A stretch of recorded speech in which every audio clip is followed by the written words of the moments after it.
Hi, my name's Gary Forth from Tiger Hobbies Limited. Welcome to this additional video we're doing a part of our Spitfire at 90 series. And we've done the video part 1, which looked at the basic marks of the Spitfire, and part 3 that we looked at the Spitfires in model form, both die-cast and plastic. Now, one of the reasons I've done this video, or I'm doing this video, I mentioned in part 3 about the models that Airfix in 1970 or 71 released a Spitfire Mark 1 of the Battle of Britain in 1/24th with the wonderful Roycross artwork that really did get people excited at the time. But when they built their Spitfire Mark 1 in 1/24th, it didn't quite look right. The wing was as flat as a pancake. And guess what? Corgi repeated that mistake in 2002 upon Corgi Aviation Archive series in their 1/32nd scale Battle of Britain Spitfire. And it had exactly the same flat wing. So maybe they've used the 1/24th Airfix one as a research one. Now, this has not got nothing against Airfix or Corgi. In fact, all model Spitfires produced in probably the 50s, 60s, 70s, well into the 80s probably, didn't have the near perfect wing. And it wasn't until the 80s really that we started getting Spitfires with half decent wings. And the wing is definitely the crowning glory of a Spitfire. You can probably get away with a little bit of inaccuracy on the tail or on the nose or the propeller, undercarriage maybe, but not the wing. Get the wing right and everything seems to look right. This is very similar to the Eurofighter Typhoon. A lot of them are flat wings. And if you look at our Hobby Master Eurofighter Typhoon, it has this beautiful wing sweep which sweeps gently up to the fuselage. And it really does make a difference if you get that correct wing shape. So, when I went to China in 2007, 2008 to visit the Hobby Master factory, as you see, we've got a lot of Hobby Master models on the camera, apart from a couple of Oxford and Panzerkampf at the back. I looked at, because I knew about Spitfires, we looked at maybe splitting it at frame 5, which is just forward of the pilot, and the frame 20 odd down at the back of the tail. So we could different marks of Spitfire than mini mark tooling. But unfortunately, the die-cast model, you can't really do that because of the join lines. Plastic kits, though, you can, and a lot of modern Spitfire models are split at those frame lines, because that's where most of the changes happen: engines, tails, and the wings, obviously. So, when we released our first Spitfires in 48, we were accused of having kind of flat wings. So I thought that take this opportunity to have a look at some of these Hobby Master Spitfires, show you the wing isn't flat, and also at the same time, really look at the armament, this time actually pointing the armament out rather than just talking about it. It's easier. So first, let's have a look at this Spitfire 1 by Hobby Master for the wing. Just holding it to the camera, and you can see the ruler parallel to the wing, and you can hopefully clearly see that it has got a dihedral within the correct 6 or 7 degrees of dihedral underneath. Now, the other part is on the top here, and if you look down here, you'll see that the ruler is fairly flush with the wing, down to the midpoint of the wing, where you find those two central .303 machine gun red covers. So basically, it's flattish here, then it falls down to the fuselage and washes out. Turn the aircraft over, you will see the gulling effect down here. And both that Airfix 1/24 Spitfire and that 32nd scale Corgi one had not much gulling effect, and let's say the wing was as flat as a pancake. You're looking down at the back of the aircraft now, you'll see more of that gulling effect. So now we've covered the wing, let's revisit the armament. So, when the Spitfire entered service with 19 Squadron in Duxford 1938, it was just a Spitfire Mark 1. Then in 1940, about June 1940, they needed to upgrade the Spitfire's armament. Yes, it had got 8 machine guns. Each one of these Browning 303s were kicking out 1,200 rounds a minute. So that's 9,600 cyclic. That's an awful lot of lead in the air.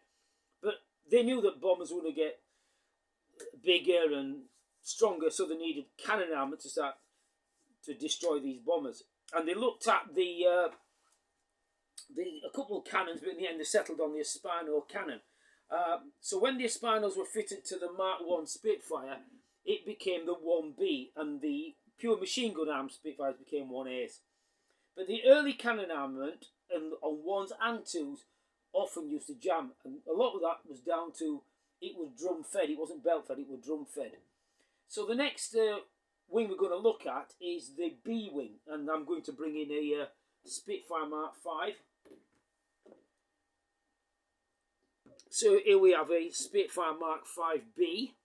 You can see that, as I hold the aircraft up, you can see the B-wing armament. You see the 20mm cannons and the 4.303 machine guns. You can also see this blister just offset from this. The cannon's quite a long gun. It comes, you can see down the panel line, and that, I think, where the drum magazine would fit. The B-wing certainly equipped the Mark 1s, Mark 2s, Mark 5s, 6 and 7s, the altitude fighters, and certainly some of the early Mark 9s were also B-wings. Then in 1941, they introduced what would be the universal wing, or the C-wing. So I need to bring in now a Spitfire Mark 9. Let's move out the back. And here we have a Spit 9, the Mercurial Mark 9 Spitfire. This is with a C-wing. So the C-wing could be, by the RAF ground crew and engineers, be configured as an A-wing, or a B-wing, or a C-wing with 4 20mm cannons. And you'll see the long cannons, there's a stub here, and that's where the second cannon would fit. Also, it's got a much smaller bulge here, because now these are what you call belt-fed 20mm cannons. And you see it's got the .303s. You can always tell a C-wing, if you're looking at doing a bit of wing spotting on the Spitfire, that the B-wing is just got the cannon sticks out when it's clean, it hasn't got any stumps on. The C-wing's got the cannon inboard and the stump outboard and the .303s. So that's the what is known as a C-wing or universal wing. So let's look at the next wing, which is the D-wing, which is used by, there's a piece falling off. It just shows you on the Hobby Master models we can have click-winged and non-click-winged Spitfires. Just leave it off for a moment, it's fine. So, as you can see, it's got weapon bays here, and it shouldn't have weapon bays, but this is compromised when you're building die-cast models. Obviously, when you get your model PR, it will all be blanked off, so you won't see the gun base, and the real Spitfire would have extra fuel on it.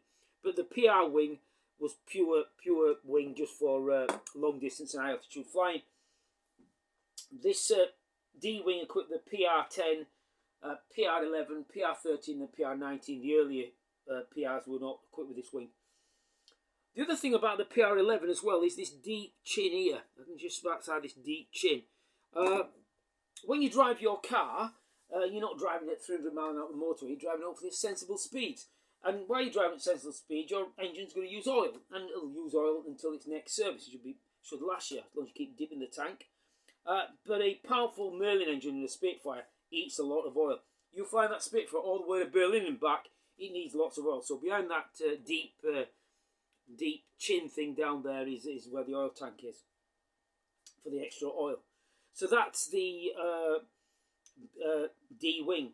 Also on the PR-11 Spitfire, which was the most produced of all the PR versions, especially in Northwest Europe, 43, 44, you'd often have a Spitfire squadron, PR squadron of, say, 12 aircraft. You might have 9 blue and 3 pink. Pink has a relationship with grey. So the pink Spitfires would fly off on grey days and obviously clear blue days to send up the PR blue Spitfires. So that's the D-wing. And I'm going to bring this little Oxford aircraft in now. You can just about see now. This is a Mark 9 LF, low altitude Mark 9E. And with the E-wing, you'll see that similar cannons, but this time you've got a cannon on the outboard, and the stump in the inboard is actually a .50 caliber machine gun. So this thing about Spitfires not firing .50 calibers was obviously dismissed with the E-wing. Now, this particular model, there's something wrong with it. Can anybody see? Give it a few seconds to be able to suss this one out. And it's the fact that Oxford have not done their research, and it's got .303 machine guns. E-wings did not have .303s. They had 4 20mm cannons or 2 20mm cannons and a .50 machine gun. You can, of course, retrofit the earlier C-wing to have E-wing components, but you can't go the other way. You can't put 303s into the E-wing. But that's the wing system. At least it's nice to have the Spitfires here and be able to actually point out the armament. The next thing I want to briefly look is undercarriage on Spitfire. So let's bring the Mark 1 in. So we've got the Mark 1 here. See the undercarriage. It's quite long and spindly, really. And for the, you know, grass airfields in the summer of 1940, absolutely fine. But as the Spitfire went overseas, especially to Far East, but mainly in the Middle East and the North Africa, it was using more austere runways. And as the engines got bigger as well, the centre of gravity moved forward. So on the Mark 5, here this is a Mark 5 Trop B, you'll see that the undercarriage is slightly splayed forward and ever so slightly shorter. On the Mark 9, but I've got a Mark 8 here, which even though this is the later airframe, it does carry the Mark 9's undercarriage. Again, if you look at this, it's got shorter undercarriage and again slightly splayed forward. And finally the Mark 14.